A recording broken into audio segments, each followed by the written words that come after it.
As the state of Ohio and the rest of the country starts opening their doors after this pandemic, for Bishop Marlo Howard, it's just another day at the office to do God's work.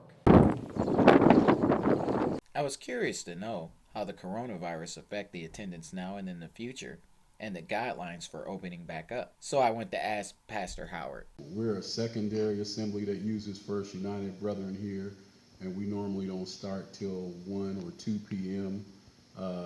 First United Brethren is pastored by Albert Carter, and it's mostly an older congregation with some youth, but mostly older, and they have not assembled probably since late March. So it's already affecting them. We have only missed really 2 services, I believe, 2 Sundays we haven't been here since mid-March when the pandemic and stay orders were given. And but like I said before, we're very small.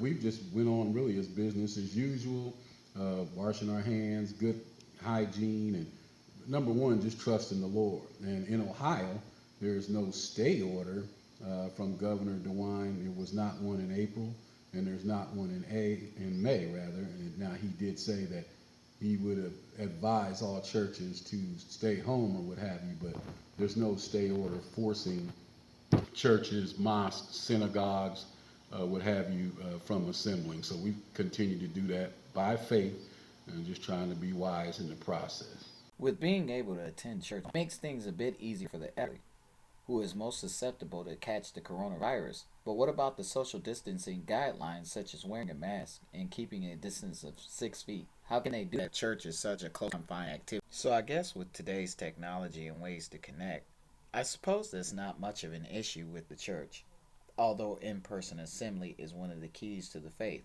After all, the Bible says, iron sharpens iron. Well, from what I can tell, here in Ohio, it looks like Governor Mike DeWine is going to allow other businesses as well as churches to open up, I believe, on May 15th. Today is Mother's Day, May 10th, 2020. So talking about later on this week, I believe they're going to try to go. I think they're kind of going, as they open up, they're kind of going to give a few more directives as they go along.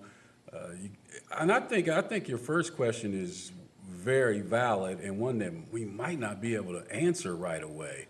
How is it going to affect churches? Like I say, with ours, really not much because we're small in number anyway. But other churches like the one I came out of, Rehoboth Temple, 1111 East Long Street here in Columbus, Ohio, and others, guys that I know that have larger congregations, will folks feel comfortable coming back out and gathering amongst each other and being able to assemble in the sanctuaries as usual?